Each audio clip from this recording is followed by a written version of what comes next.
எனக்கு பயமாக இருக்குது இப்போ. சாவு. அடாடாடா அந்த வார்த்தையை கேட்கவே எவ்வளோ சந்தோஷமாக இருக்குல்ல. பாரு அவங்க அம்மாவை பற்றி ஆர்த்தோடாக்ஸ் ஃபேமிலி, அவங்க ரொம்ப ஸ்ட்ரிக்ட்டு அப்படின்லாம் விட்ட புருடாவுக்கு இன்னொரு குறும்படம் வச்சுருக்கேன், வாங்க பார்க்கலாம். ஒன்றும் சொல்ல மாட்டாங்களா? My parents are like open. அவங்க வந்து கொஞ்சம் ஓப்பன் கிடையாது, பட் அவங்க ஓப்பன்னு தெரியாமல் சொல்லிட்டாங்களாம் கேமரா முன்னாடி. ஐயோ ஓப்பன் கிடையாது, பட்டு அதான் ரொம்ப அதிகமாக இருக்குன்னு அடிக்கடி பட்டுன்னு சொல்லிட்டு இருக்காதீங்க.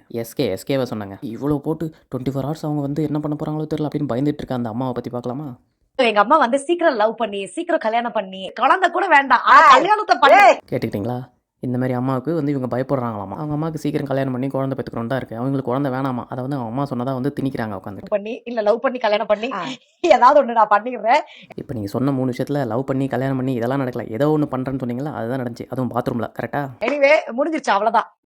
பார்த்தீங்களா, அதுவும் பாத்ரூமில் போய் சக்ஸஸ்ஃபுல்லாக முடிஞ்சிருச்சான். அவங்களே ஒத்துக்கிட்டாங்கப்பா. ரொம்ப சந்தோஷம், ரொம்ப சந்தோஷமா. சூப்பர். பாத்ரூம்லேயே எதுலையோ எதையாவது பண்ணி சீக்கிரம் ஜோடி சேர்ந்தா சந்தோஷம்னு சொல்லி அவங்க அம்மாவே ஒத்துக்கிறாங்க. சீக்கிரம் கழுத்துல தாலி ஏறுனா தாலி ஏறுறா. தாலியெல்லாம் எதுக்குமா ஏறிக்கிட்டு, அவனே ஏறிட்டான். ஐ மீன் வீட்டு படி ஏறி என்ன கல்யாணம் பண்ண வரப்போறான்னு சொல்ல வந்தேன். அப்படி தானே பாத்ரூம் பாரு அவர்களே. அதுதான் மேட்ரு. பா ஒத்துக்கிட்டாங்களாப்பா, அதான் மேட்ரு. அது மட்டும் மேட்ராக இருக்க வரைக்கும் பிரச்சனை இல்லை பாரு. கமருதீனுக்கு வந்து நம்ம 2 பேரும் பர்சனலாக பண்ண வேலை, இதுக்கு வந்து அம்மா அப்பாவை எதுக்கு உள்ளே எழுதுற, அதுவும் 24 ஹவர்ஸ்னு சொல்லி கேட்டுட்ருக்காரு பாருக்கிட்ட. ஆனால் பாருக்கு என்னென்னா எல்லாமே ஒரு டாக்குமெண்ட், எல்லாமே ஒரு ரெக்கார்டில் இருக்கணும் வீடியோவாக. இந்த இடத்துல whatever we have shared no, அது வந்து ஒரு document end of the day. பாருக்கு என்னென்னா யூடியூப்பில் வீலாக் பண்ணி அம்மாவை இங்கேயே வர வச்சு எல்லாத்தையும் பேசி அதையும் ஒரு பெரிய டாக்குமெண்ட்டாக இங்கேயே ஷோவாகவே முடிச்சிடணும். பார்த்தீங்கன்னா ஷோ ஃபுல்லாக இவங்க இதையே தான் பயங்கரமாக சொல்லிட்டு இருப்பாங்க. இங்கே தான் அவங்க வரணும், இங்கே தான் பண்ணணும், வேறு எங்கே பண்ணணும்னு கேட்டுட்டு இருப்பாங்க. அப்புறம் கேட்குறாங்க அவங்கள உள்ள கூட்டு வரணும்டா, அவங்க தான்டா ரெஸ்பான்சிபிள் அப்படின்னு கேட்க கம்ரு வந்து நீ பண்ணிட்டு அவங்க எப்படி ரெஸ்பான்சிபிள் ஆக முடியும்? பாரு என்னடா நீ பண்ணிட்டு நம்ம 2 பேர் சேர்ந்து தானடா பண்ணோங்கிற மாதிரி பேசுகிறாங்க. கம்ருக்கு என்னென்னா பண்ணது நல்ல விஷயமா இருந்தால் அப்பா அம்மா கூட்டு பேசலாம்.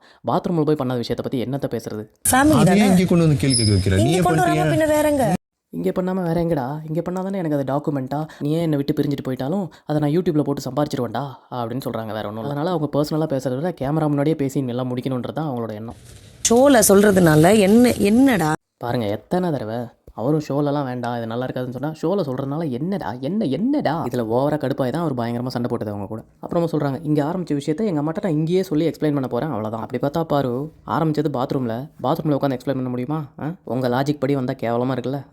அப்போ கம்ரு சொன்னதை கேட்கலாம்ல, பாவம் அவர். டாக்குமெண்ட் நாளைக்கு நம்ம சேர மாட்டோம்னு கூட தெரியாதுன்னு எதுக்கு சொல்கிறேன்? உடனே அமித் நாட்டாம சொம்பு தூக்கிட்டு வந்து உட்காந்துக்கிட்டு பாருக்கிட்ட, அவங்க வந்து ஒரு காரம் புளிப்பு இதெல்லாம் ஏற்றுக்கணும்டா, அவளை வேணும்னா நீ அவளாம் ஏற்றுக்கிட்டு தான்டா ஆகணும். ஆனால் அவள் ஸ்வீட் கேர்ள் கிடையாது. இதே ஒரு கேவலம், இதை வேறு பெருமையாரெல்லாம் எடுத்துகிட்டு உட்காந்துருக்கேன். நான் ஸ்வீட் கேர்ள் கிடையாதுன்னு அதுவே வேறு சொல்லிக்குது. எங்கே கொண்டு வந்து நிறுத்தி வச்சிருக்கு பார்த்தியா கம்ரு? இதான் உன் லைஃப். இப்போ பேசுகிற ஒரு பொண்ணு தான் இது பண்ணுன்னா அப்படி இல்லைடா. நான் பாருக்கிட்ட ஸ்வீட்டாக எதுவுமே கிடையாதுடா. இந்த பாத்ரூமில் பார்த்த ஒரே விஷயத்துக்காக உன் லைஃபே வீணாக போகுதுன்னு நினச்சாதான் கஷ்டமாக இருக்குது. ஆரம்பிக்கும் போதே இத்தனை சண்டை வருது, கொஞ்சம் பார்த்து முடிவு பண்ணுங்க போகிறதுக்குள்ளே. ஆஹா ஜஸ்ட் மிஸ். கம்ரு நீங்கள் அந்த சேரை வச்சிட்டிங்க, பாரு உட்காந்துருக்கிறது வேறு சேர். ஆத்தி மைண்ட் வாய்ஸ் வெளியே கேட்டுருச்சா? நான் ஏதாவது சொன்னதா? ஒன்றும் இல்லை ஃப்ரீயாக விடும். அப்புறம் சாண்ட்ரா என்னாச்சுன்னு வந்து கேட்க ஒன்றும் இல்லை ஃப்ரீயாக விடு, நீ வீக்கெண்ட் ஆனால் என்னையே போட்டு கொடுத்துருவ விஜேஎஸ் கிட்டேன்னு சொல்லி ஒன்றும் சொல்லாமல் விட்டாங்க. கம்ருவை பயங்கரமாக கடுப்பேற்றி விட்டுட்டு நல்லா 10 மணிக்கு குத்துக்கால் போட்டு நல்லா தின்னுட்டா இருக்க அப்படின்னு சொல்லி கம்ரு பார்த்து கடுப்பாயிட்டாரு. அப்போ நான் வந்து பேட் டச் பண்ணணும்.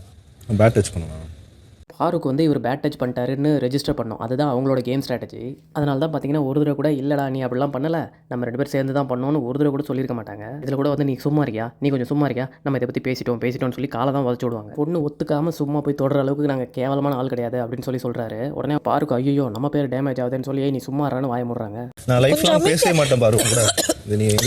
இப்போ உடனே கம்ரு வந்து இந்த சிவாஜி ஆக்டிங்லாம் நாங்கள் பார்த்துட்டோம் அப்படின்னு சொல்லிட்டு வெளியே கிளம்பி போயிட்டாரு. இப்போ நிம்மதியாக சோறு கூட திங்க முடியலன்னு பாரு போய் வெளியே உட்காந்து மறைச்சிட்டு இருக்காங்க. ஏன்னா கம்ரு சும்மா முடிக்கல, இவர் பெரிய ஐஸ்வர்யா ராயே இவங்களை வந்து பேட் டச் பண்ணுறாங்க போடி அப்படின்ட்டாரு.